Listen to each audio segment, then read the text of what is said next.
life, work, balance, emotional, physical, mental, spiritual. All of those things are the things we discuss when we're coaching. But if we think about it for a moment, mentally, physically, emotionally, spiritually, whatever that is to you, wellness, what does that feel like when things are going great? Emotionally, when things are going great, are you happy? Are you calm? Are you passionate about something? Is there something that's really important to you that you really need to do and you just feel great about it, you're driven for it? What about those days when emotionally things are not so great? A little bit agitated. The PMS cycle, in between cycles day, we've had those. What about physically? Physically, how does it feel when things are good? You can get up, go for a run. You can do the things that you want to. Physical can be inside. It can be your body working, but it can also be the things that you're able to do. Think about it. When you are physically disciplined, what can you do? Just about anything. Well, a singer, if they practice and they do those little da-da-da-da-da-da-da-da, and they practice and stretch their voice, what they get is an instrument that grows and stretches and can accomplish more. So you find that voice. When physically you are disciplined, you can have a greater talent. Mentally, when things are bad, we've had those days. You get sort of the fog, right? Nothing exactly matches, or you feel like you're in slow motion, trudging through the mud. But mentally, when things are good, oh, it's clicking. You understand. You're 2 steps ahead of the boss. You know exactly what's happening tomorrow. You don't have to look at your calendar. You are on fire. Those are great moments. And when all of those come together, I think the center of it, that spiritual or self-awareness, that is the key.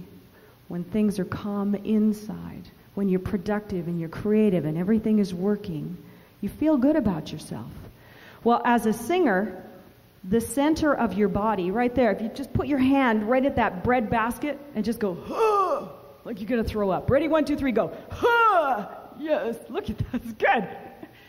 That is the center of your singing. That's where your diaphragm sits. And if you don't get the air in and you don't support that sound, you will never find your full voice. You'll never reach that full potential until you utilize the breath, you have your posture, and mentally, physically, and emotionally, you are focused on what you're doing. That moment of clarity, of vision, of purpose, I live for that. I'll bet you do too. The things that excite you, that drive you, can have those every moment of the day. I call it reconnecting with the voice, constantly reconnecting to the center, making sure that posture is good, making sure that the air is down low. And you know, a student finds their internal voice long before they ever find their out voice. That outdoor voice that a kid just yells and screams naturally and mom tells to be quiet. That natural sound that the world says, no, shh, shh. The world's telling you, no, be quiet. You don't want to use that. Go with conformity. Do what everybody else does. Shh. That mental chatter, the world wants you to be quiet. Be still. Listen. Do what I tell you. The internal voice eventually has to come out, or you just break that spirit. So when the singer comes in, and I tell them how to connect to that, get your feet apart, take that breath in, make the ugly sounds. It's great. It's wonderful. And they get balance in their body. They get balance in their mind, emotionally, mentally, physically. And the sound just rings. Just rings. I got a letter from a gentleman that I had directed in Theater Kelowna, I think, about 15 years ago. He said, I found you on the website.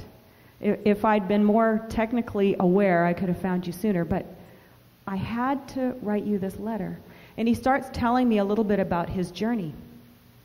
When I was directing him before, he didn't know where that voice was. He was this tall, slender tenor, and a lovely, gentle man, but afraid to speak, afraid to sing. And now we've got him in a singing role. So his name was Jim, and he contacted me. He said, I have to tell you about what my life has been the last 5 years. I had to have a surgery that takes you through the neck to the back to prevent me from becoming a quadriplegic. But to do that, it damaged all of the muscles in his throat. He couldn't eat, he couldn't drink for 3 years, and he couldn't sing. Well, I think I'd rather not be able to eat than sing. And he said, slowly, I was able to get, with therapy, some of the function of my swallowing back. And then as I continued, and he's just, you could hear him building how positive an experience this was. As he continued with the therapy, he started to sing. And he remembered the exercises that we did, just the basics, getting the air back down to the diaphragm, learning how to make the ugly sounds, making it okay. And luckily, he had a wonderful family that made it safe, so he could do that. And he said, I drove them absolutely crazy because he was singing and he couldn't sing anymore. He was making sounds, just trying to make sounds. He could form the words, but he couldn't get the sound out. And eventually, after 3 years, he could swallow, he could get the ugly sounds, and he started to sing. He said, now, I remember what it was like to sing that wonderful range. He didn't call it wonderful, I did. He had a wonderful voice.